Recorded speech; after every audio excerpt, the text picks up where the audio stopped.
जय श्री राम दोस्तों। शिवजी ने माता पार्वती को बताया किस कारण देवर्षि नारद को एक बार बंदर बनना पड़ा था। श्री नारद बड़े ही तपस्वी और ज्ञानी ऋषि हुए, जिनके ज्ञान और तप की माता पार्वती प्रशंसक थी। तब ही एक दिन माता पार्वती शिव से नारद मुनि के ज्ञान की तारीफ करने लगी। शिवजी ने पार्वती जी को बताया कि नारद बड़े ही ज्ञानी हैं, लेकिन किसी भी चीज़ का अहंकार अच्छा नहीं होता। एक बार नारद को इसी अहंकार के कारण बंदर बनना पड़ा था। यह सुनकर माता पार्वती को बड़ा ही आश्चर्य हुआ। उन्होंने श्री शिव भगवान से इसका पूरा कारण जानना चाहा।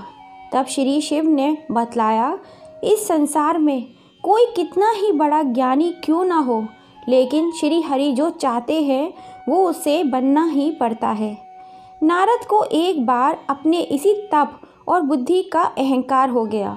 इसलिए नारद को सबक सिखाने के लिए भगवान विष्णु को एक युक्ति सूझी। हिमालय पर्वत में एक बड़ी पवित्र गुफा थी। उस गुफा के निकट ही गंगा जी बहती थी। वह परम पवित्र गुफा नारद जी को अत्यंत सुहावनी लगी। वहाँ पर के पर्वत, नदी और वन को देखकर उनके हृदय में श्री हरि विष्णु की भक्ति अत्यंत बलवती हो उठी और वे वहीं बैठकर तपस्या में लीन हो गए। नारद मुनि की इस तपस्या से देवराज इंद्र भयभीत हो गए कि कहीं देवर्षि नारद अपने तप के बल से उनका स्वर्ग नहीं छीन लें। इंद्र ने नारद की तपस्या भंग करने के लिए कामदेव को उनके पास भेज दिया। वहां पहुंचकर कामदेव ने अपनी माया से बसंत ऋतु को उत्पन्न कर दिया। पेड़ पत्ते पर रंग बिरंगे फूल खिल गए, कोयल कूकने लगी और भौरे गुजर करने लगे। कामिंगिनी को भड़काने वाली शीतल मंद सुगंध सुहावनी हवा चलने लगी। रंभा आदि अप्सराएं नाचने लगी, किंतु कामदेव को किसी भी माया का नारद मुनि पर कोई प्रभाव नहीं पड़ा। तब कामदेव को डर सताने लगा कि कहीं नारद मुझे श्राप न दे दें। इसलिए उन्होंने श्री नारद से क्षमा मांगी।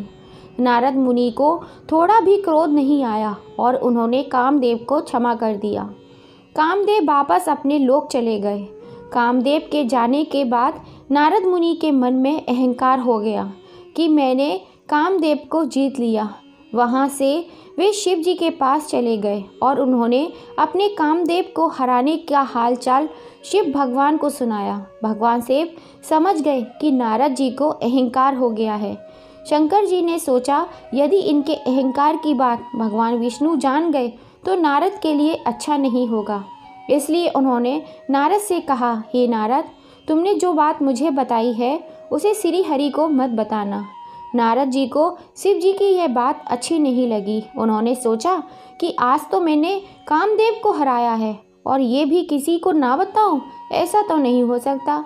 नारद जी क्षीर सागर पहुँच गए और शिव जी के मना करने के बाद भी सारी कथा उन्होंने भगवान विष्णु को सुना दी। भगवान विष्णु समझ गए कि नारद को अहंकार ने घेर लिया है। अपने भक्त का अहंकार सहन नहीं कर पाए, इसलिए उन्होंने अपने मन में सोचा कि मैं कुछ ऐसा उपाय करूंगा कि नारद का घमंड भी दूर हो जाए और मेरी लीलाएं भी चलती रहें। नारद जी जब भगवान विष्णु से विदा होकर चले तो उनका अभिमान भी बढ़ गया। इधर श्री हरि ने अपनी माया से नारद जी के रास्ते में एक बड़े ही सुंदर नगर का निर्माण किया। उस नगर में शीलनिधि नाम का वैभवशाली राजा रहता था। उस राजा की विश्व मोहिनी नाम की बहुत ही सुंदर बेटी थी, जिसके रूप को देखकर लक्ष्मी मोहित हो गईं। विश्व मोहिनी स्वयंवर करना चाहती थी, इसलिए कई राजा उस नगर में आए हुए थे। नारद जी उस नगर के राजा के यहाँ पहुँचे तो राजा ने उनका पूजन करके उन्हें आसन पर बिठाया। फिर उनसे अपनी कन्या की हस्तरेखा देखकर उसके गुण दोष बताने के लिए कहा। उस कन्या के रूप को देखकर नारद मुनि वैराग्य भूल गए और उसे देखते ही रह गए। उस कन्या की हस्तरेखा बता रही थी कि ये जिसके साथ विवाह करेगी वह अमर हो जाएगा, उसे संसार में कोई भी जीत नहीं सकेगा और संसार के समस्त जीव उसकी सेवा करेंगे।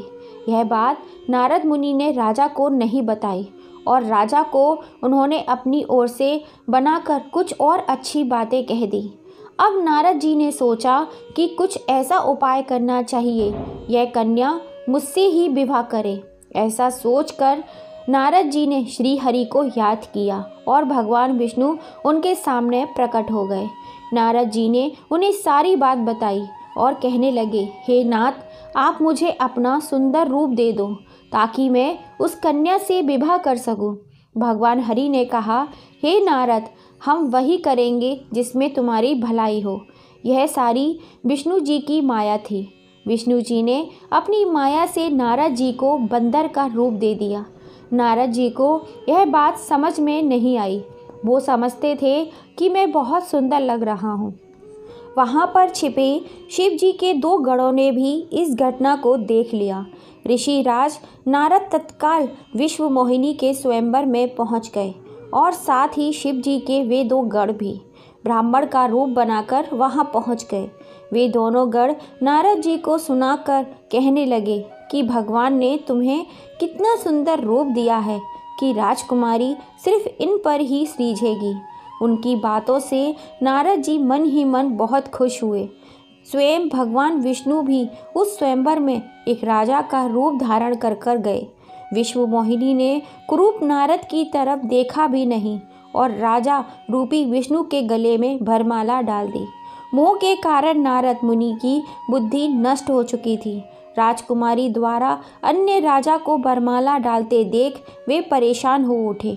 उसी समय शिवजी के गणों ने ताना कसते हुए नारद जी से कहा, जरा दर्पण में अपना मुख तो देखिए।